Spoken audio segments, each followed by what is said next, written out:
All right, so we're going to get the e-learning thing started. I want you to actually pay attention to everything. We're not going to do a whole lot each day, but the way this thing's going to work, we are going to have to learn new stuff every single day.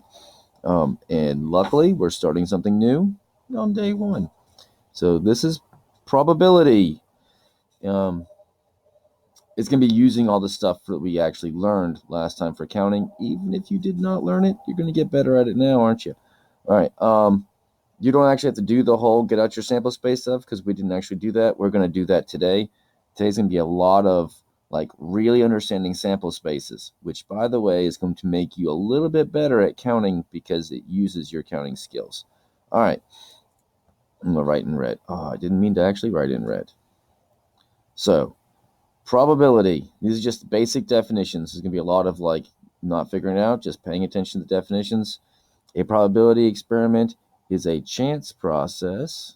My handwriting is really, really not good yet. Hold on. Thin that down. Chance process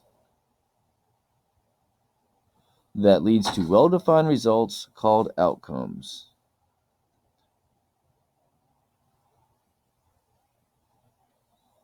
All right. All right. An outcome is the result. Pretend that says result of a single trial of a probability experiment. So far, this almost seems like too slow for you. That's fine.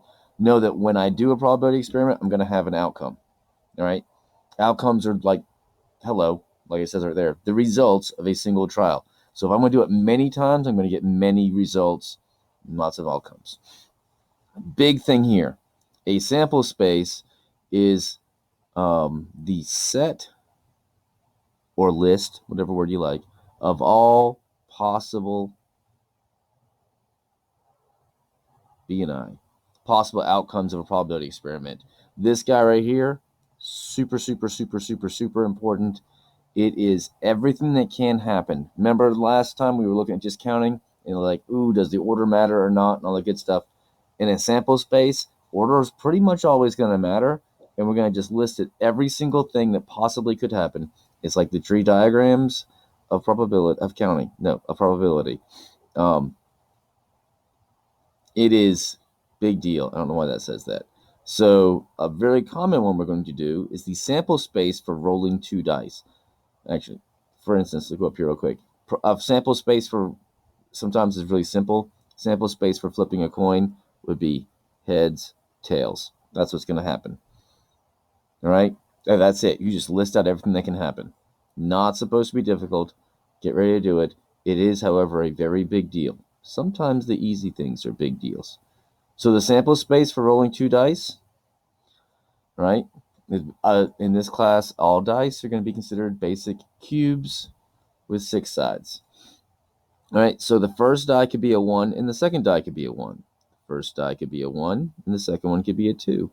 And then we can have a 1 and a 3 and a 1 and a 4 and a 1 and a 5. Ooh, that's a bad 5. 1 and a 5, a 1 and a 6. We could have a 2 and a 1, a 2 and a 2, a 2 and a 3, a 2 and a 4, a 2 and a 5, a 2 and a 6, a 3 and a 1, a 3 and a 2. See how fast I can do this? 3 and a 3, 3 and a 4, 3 and a 5. I just wrote 5 twice. Don't pay any attention to that. 3 and a 6, a 4 and a 1, a 4 and a 2, a 4 and a 3, a 4 and a 4, a 4 and a 5, a 4 and a 6, a 5 and a 1, a 5 and a 2, a 5 and a 3, a 5 and a 4, a 5 and a 5, a 5 and a 6, 6 and a 1, a 6 and a 2, 6 and a 3, 6 and a 4, 6 and a 5, and a 6 and a 6.